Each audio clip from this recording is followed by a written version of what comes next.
Hello, I'm Bill Payn, the music director and conductor of the Susquehanna Valley Chorale. And today it's just a real honor for me to have the privilege of speaking with the composer and the librettist for Alzheimer's Stories, a choral work that we commissioned over 9 years ago, and a work that has been performed many, many times, over 30 times, I think, throughout the world. And I am so pleased to have the opportunity to talk with Herschel and Robert about the inception of the work and some of the musical events within the work that just make it so powerful and so poignant. So I'll start off with both of you, Bob and Herschel. Tell us a little bit about your experiences with Alzheimer's Stories up to this point. Well, it's as Herschel said, it's been just unbelievable, the response we've received in terms of the number of performances and the effect it has on people who participate and also listen to it. I don't think we could ever imagine that this would be the result based on where we started at the beginning. What's I think extremely interesting is how many people have been affected by this disease, even though we know from a statistical standpoint, it's the numbers thing again. It's kind of like the correlation with what's happening with the virus. When you hear the number 190,000, it's not the same thing as hearing individuals, families that are affected. And it seems like almost everybody within 2 or 3 degrees of separation has somebody in their family that's been affected by this terrible disease. And so while I think at the beginning we might have felt that there was a limited audience for a piece with this subject matter, I think now we're finding that it's so universal because this disease is so widespread and so many people are affected by it. Right, right. When we commissioned this in 2009, the two of you were a bit surprised by the topic that we wish to have you create. And talk a little bit about that, Herschel, and how that all came about. Right. Well, there were all kinds of unlikely circumstances that contributed to us writing this piece.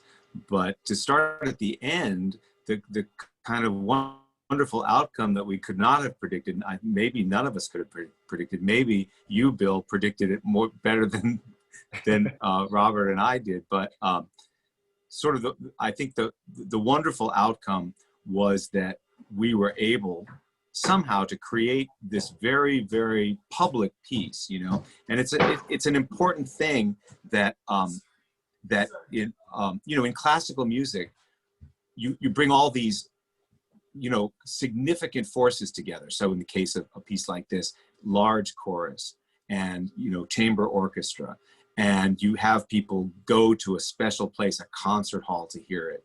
And so there's all these social forces that combine to make the event very important, and that can be a little bit intimidating, but of course, when it works, a piece like this speaks to people in a very, very public, universal way that a lot of smaller kinds of less ambitious things can't. And we had no idea that we would ever end up there. But, in a small, very small kind of way, we feel like we're part of this legacy of big, public, choral pieces. I mean, a very obvious, grand, perhaps the grandest example of those of such things is the last movement of Beethoven's Ninth Symphony, which is, within the symphony context, Beethoven just addressed the world. And somehow we stumbled upon this thing, unlikely as it was, which, as Bob said, is a very, very, crucial and universally affecting thing in the world, this terrible disease. And we managed to, you know, illuminate some corner of it in a way that has proved to be somewhat universal. But the unlikely part where it all started was that Bob should probably tell most of this story, because you first contacted him. You had been interested in some of the other choral works that he had done, and you presented him with this idea of a commission on this very subject. And at the time that he came to me with the outlines of this idea, we always laugh about the fact that I said to him, Bob, we got to turn around and run the other way. We can never write a piece. We could never write a piece about this subject matter.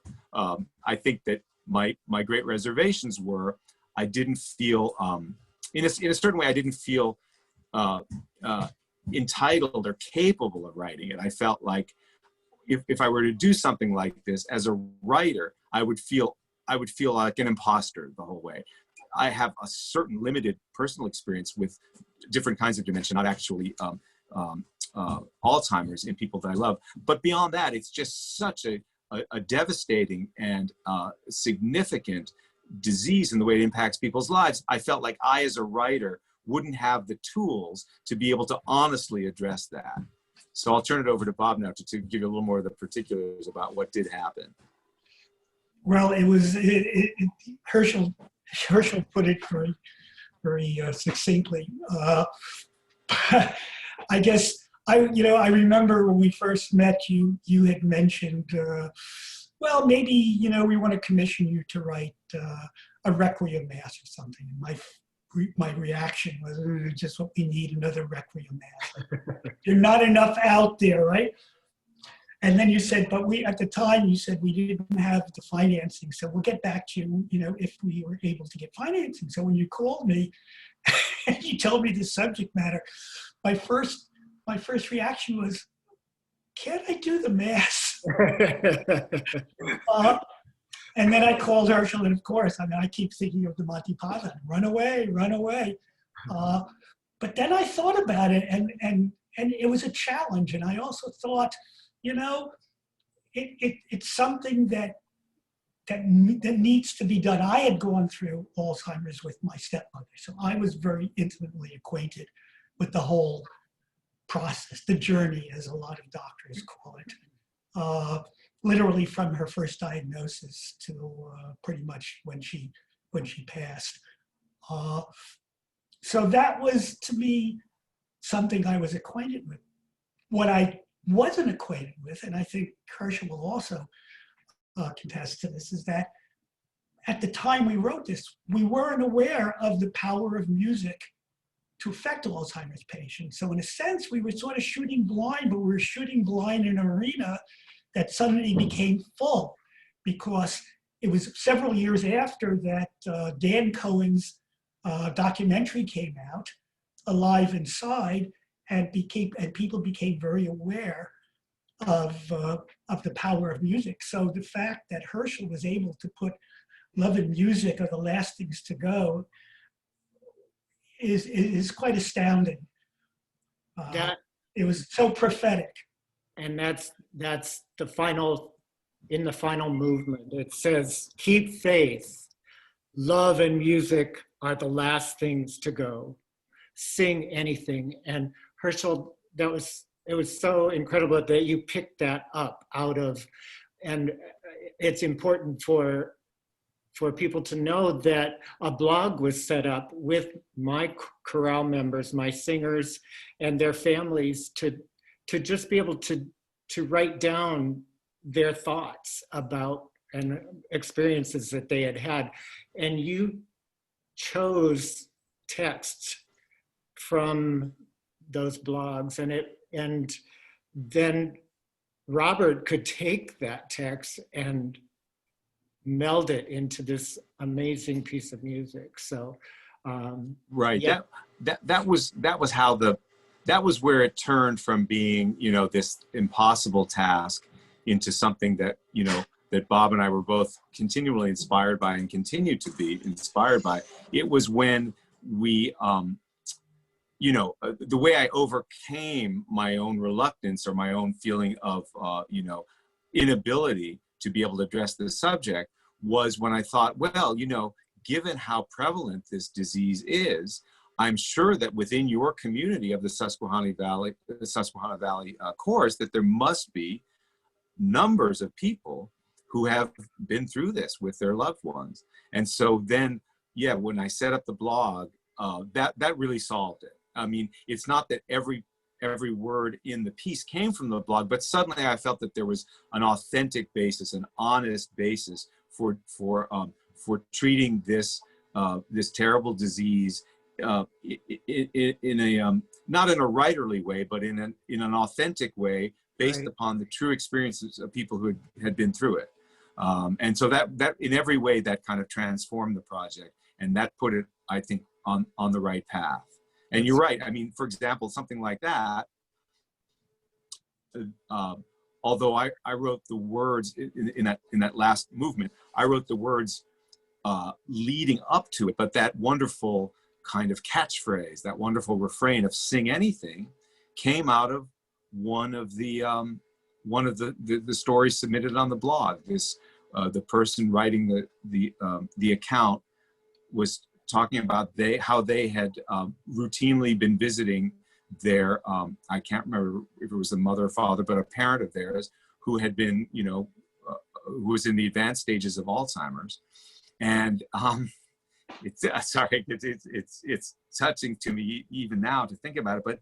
But they would always sing old time tunes for their parent. And of course, as Bob was alluding to, this is all borne out by research after the fact. And there's a lot now of work going on with this. But because in Alzheimer's, you do retain much of your long-term memory. And music resides in this special place in the brain, evidently, where the old tunes, the tunes that you first knew, still, you know, remain with you. So when this person would visit their parent, the parent would always say, "Okay, sing me something," you know, and they would, being, I suppose, a member of your chorale, they were a good singer, and they would delight her with some of the songs, you know, of that this parent had remembered from long ago. And then one day they just felt, because of their mood or because they'd been doing it for so long, they didn't have a song. They didn't know what to sing. Sing anything. And that's what the parent said to her, said, "Just sing anything." And so I just thought that was so moving. As you can tell, I'm still affected by it. And so, yes, even the things that I wrote myself were, in a sense, they were trying to rise to the level of this authentic experience that I read about in such amazing detail and insight by these blog entries submitted by the members of your community. Yeah, I remember listening. Robert would send me snippets of the work, and I would get the score that he was working on plus an MP3, so I could listen to some of it. And I remember literally being totally emotionally spent when I heard that last movement. And as you say, it's hard to talk about it even now. Robert, tell us a little bit about the three movements and what they represent, and also you chose two soloists, a male and a female, and how that all works into the scope of the music. Yeah, well, you know, from my process, the most difficult thing I find is starting a work, knowing where a work's going. And I guess once the actual structure reveals itself, I feel a lot more comfortable. It's kind of like having the foundation for a house. And I struggled. I didn't know how we were going to structure this piece. I mean, how do you approach a subject like this? And I think one of the things that was very helpful is that both Herschel and I have had extensive experience in the theater.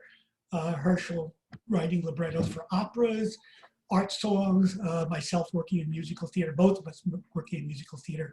So in a sense, I guess the easiest thing for me to imagine was thinking of it as a show, in a sense, the structure of a play.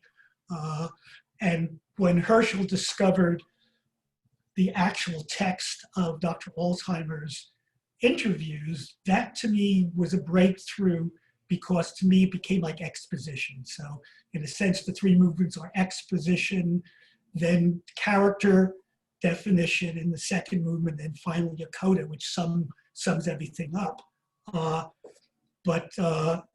And I wanted to do something musically that presented variety, because I was afraid that, you know, like in many choral pieces that you write, if you have a short choral piece, let's say of 3 or 4 minutes, you want a certain consistency, but that couldn't be sustained over that long a period of time. So I was trying to look musically for a way to differentiate these things.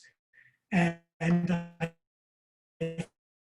think, you know, certainly the second movement, which is has a lot of elements, classical elements of musical theater, especially the episode with the Navy guy, relieved me to a certain extent of trying to, my internet connection is unstable, it said, relieved me of trying to find a way to sustain a choral work over that period of time without sort of going to, I guess, the story. And I think the story to me has always been the most important thing.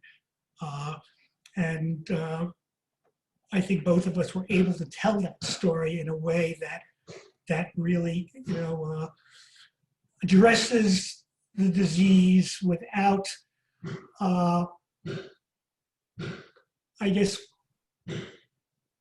both in a clinical way and also in an emotional way at the same time, without overwhelming the listener one way or the other. And the last movement to me was the most profound moment creatively, because we discussed how to end it, and we really didn't have a solution to it. And we went back and forth, and then I think I said to Herschel, I said, look, it should be something very simple, just like a poem. And the next day he sent me this thing, and the second I read it, I burst into tears, and I said, oh my God, this is perfect. I wouldn't change a word, because it is a poem in a sense, a musical poem, it's a literary poem. And so that's sort of how the piece was structured. The other thing which was kind of interesting, and not too many people ask me about it, musicians do, is why the instrumentation. And the reason was very simple. You told me I couldn't use more than 15 instruments. So it was a practical consideration. And in many ways, I think that was actually, from a creative standpoint, very helpful, because it forced me to think in a way that I normally wouldn't think. Because normally I would think in terms of a small, either piano or a small group of instruments for most of the choral pieces I write, or for the larger ones, I would think in terms of a full orchestra. Here I was very limited. Right. And the solution was to use the brass, which gave me the power and the boisterousness, and then use the small trio of violin, clarinet, and cello, which was wonderful for the more internal moments and quiet moments. And so by coming up with that solution, in a sense, I've it sort of made it a more interesting piece than I think it might have been if I had just used a full orchestration or just with piano. Exactly. I wanted to add on to something that Bob was talking about. I think that one of the important aspects of the piece that I think listeners will become aware of, and I don't want them to be confused by, is that once these very personal entries started coming into the blog, and I realized that there was a wealth of material. I probably used material from over 20 people, but I could have used much more. I had to make some hard choices because there were so many wonderful things. But once this material started coming in, I realized that this piece could be a kind of, it could be a sort of dialogue or a balance between the very specific and the very universal. And I began to feel like within those details of the very specific, you could derive a very universal meaning. So that I didn't then, you know, shrink from setting from proposing, you know, from including in the libretto, very, very specific things like the father tinkering with the RV wheel, which of course doesn't apply to everybody, and yet in a certain way it does. And I think Bob and I can both attest that we've both been surprised when we talk to both performers and audience members in the many places it's been performed, how many of these stories resonate with the people performing or hearing the piece. But other aspects of that universal versus specific dichotomy are that that's what led me to decide to begin the piece with a much more objective sort of voice. In a way, the first movement is almost, at least in the way it begins, it's almost like epidemiological. It's just a kind of clinical discussion of the fact of Alzheimer's disease, but it sort of segues in this wonderful way into that first interview between Dr. Alzheimer and his first patient before the disease ever had a name. And so it takes on a personal characteristic. And then of course, when you get into the second movement, it's highly personal, and everyone is constantly taking on different roles. And then when you get to the third movement, it reverts to the profoundly kind of unanimous, choral, universal kind of statement of the themes. And one of the happy discoveries I made along the way is that's a unique possibility with a cantata. And I think that overall, if you had to fit this work into an existing genre of music, you would say that it's a choral cantata. And one thing I discovered as we were going is that one has a different relationship to character in a cantata than in opera. I'm very used to writing both libretti and music for operas. And operas, the characters in operas are unique and indivisible, and they're just like real people. So when somebody steps out on stage and they're, Spada Fucile in your opera, or you know who they are, and they never change identity. In fact, it would be incredibly confusing if that same character came out and was suddenly, a different character. It would never work. But one of the great things about cantatas, because they're so sort of imaginative and they're purely musical and not theatrical, they create their theater only through the music that you're hearing, is that characters or singers, let's say, can take on different roles. So it's sometimes listeners will hear that, for example, in the second movement, stories clearly told by only one person are sung by the whole chorus or the whole soprano section. And that the mezzo-soprano soloist at one point can be one character and then can segue and be another. And it's the same for the baritone. So there's this extraordinary flexibility that anybody can sing anything, and it's our job to make clear that who they are and what the circumstances are in which they're singing, but it also contributes to this overall feeling of universality. Absolutely. And I think that's one reason why sometimes people question us before they hear the piece, and they say, "Oh, are you ever tempted to change any of the words, or to get new words from a chorus that's performing it and redo some of it?" And frankly, it's not necessary because of that interaction between the specific and the universal. And I think there are a couple of things that we should change. A&P is no longer A&P, it's Acme. Which would fit in. And the date 2000, it's interesting, people ask about the date 2009, because obviously that was the date it was created. Right. And they're a little confused, but that is something I would consider changing, just in the first movement, some of those numbers to reflect new numbers that we now know in 2020. I would do that. Sure. I noticed because I've seen other performances other than the premiere that we did, that it's evolved that the soloists, male and female, seem to be wanting to be more dramatic, acting it out. Whereas in our performance, it was pretty much like a concert with presentation by the soloist. And now I'm seeing And how do you feel about that and seeing the much more dramatic interaction between the two soloists? From my standpoint, I really like that. You know, you have to be careful not to go overboard. Right. At one performance, they actually had a table for the interview between Dr. Alzheimer and his patient, and they set it up very much like a doctor-patient thing, which was nice. But I think you go overboard. But I think that I always encourage the soloists to think theatrically, think in terms of character, because when we wrote it, that's what we were thinking. We were trying to make these stories come alive, and the best way to make them come alive is to bring them to people who could, you know, engender them in their performance. So I mean, so that's something that I encourage. Right, and the male soloist at one point, there's a humorous kind of interaction where he keeps repeating things, and the family just knows that that's going to happen.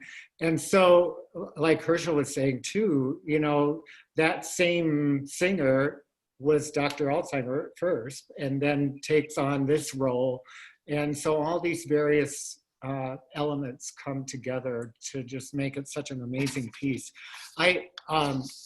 The reason I wanted to meet with the two of you today is that September 21 is World Alzheimer's Day, a time for awareness and to raise awareness about this disease. And actually the whole month of September is dedicated to the disease. And I read, you've had many wonderful reviews over the years with your performances. And one critic from the Quill Journal said this, quote, "One of the greatest achievements a work of art can hope to reach is to bring us to our darkest places and show us a light, to illuminate our fears, ease our anxieties, and heal our pain. Whether or not you've struggled with this disease personally or as a caregiver, this is what makes Alzheimer's stories a truly special experience." And I can tell you that for me and my singers, it was a truly emotional, eye-opening experience for all of us. The music says so much that words cannot. To me, the most important thing you can do as an artist is to move people. And I never in a million years thought that I would ever write something that seems to have moved people so profoundly. And to have the opportunity to work with someone who was able to put those things into words. I mean, as I said, when Herschel sent me the last text for the last movement, I think it's perfection. And the fact that we were drawn together and that this project brought us together to work was just really an amazing and profound experience. Yeah, thank you so much, Bill.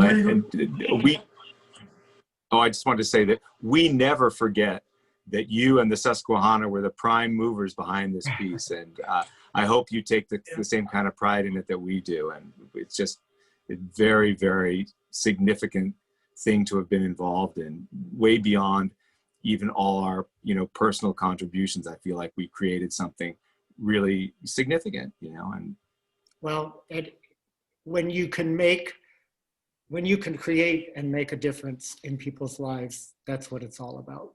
Yeah. The other thing that I think it brings out is the power of collaboration. Isn't that the truth? Because we never would have thought of this on our own in a million years. And we never would have, Herschel, I don't think, had it not been a chorus, would never have had the opportunity to accumulate all these stories, which became the basis. So it really was a true collaboration, inception through you and the board, the chorus providing the stories, Herschel transforming those stories into a libretto and myself setting that libretto. So in the truest sense, this was a very, very powerful collaboration between all the people involved. Very, very. And maybe down the road, we can collaborate again when this disease is when we're starting to see progress in Right. curing this disease, Yeah. and ideas and ways musically that we could express that. So Yeah. thank you both. I appreciate it so much. Thank you again, Bill. Thank you. All best to you.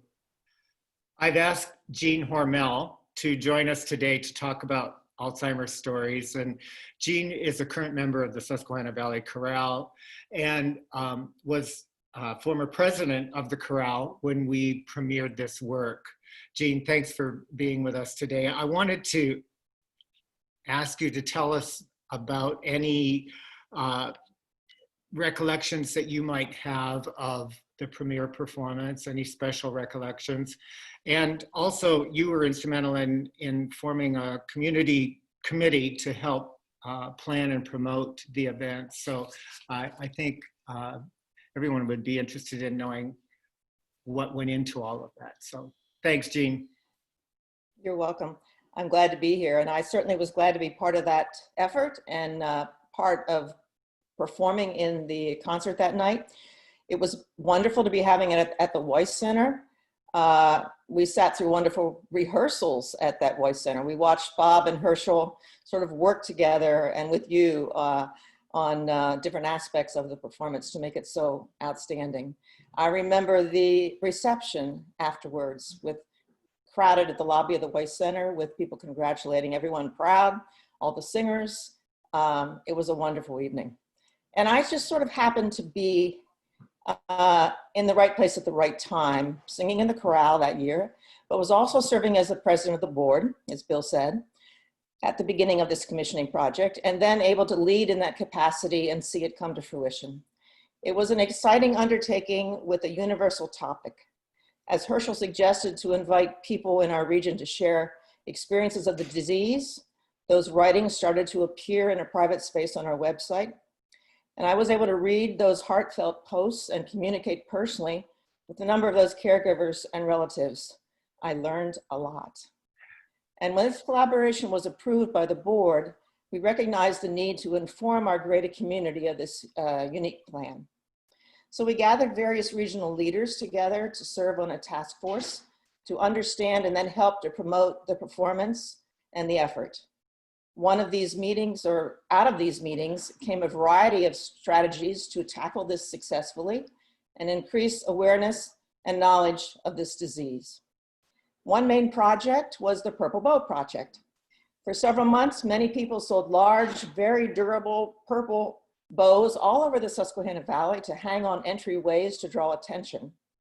Purple is the official color of the Alzheimer's Association.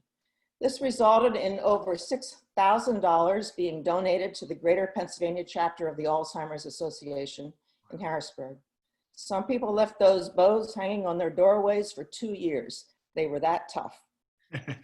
During the month of our performance, we collaborated with Bucknell University in lectures about the disease and provided information sessions with the Alzheimer's Association. I worked most directly in discovering and bringing to town a fabulous quilt exhibit titled Alzheimer's Forgetting Piece by Piece. This nationally touring exhibit featured 52 art quilts with visual representations of the Alzheimer experience by artists from all over the country. Housed at Riverwoods, an independent living retirement community here, the quilts were on view during the week of the performance for the community. After 7 years, this traveling exhibit ultimately raised $1 million for Alzheimer's research. It sure did add an extra artsy, very thought-provoking component to our project. I'll always be proud of this work, as is the whole SVC. And the fact that it is being performed across our country and in Europe repeatedly more than a decade later. My main thoughts. That's wonderful, Jean. Thank you so much for sharing this information. It was such an inspiring event. And, your part, the role that you played in getting the message out was so important, and I appreciate that. And I know that Herschel and Robert agree with me on that. Thank you, Jean, for your time. Thanks, Bill.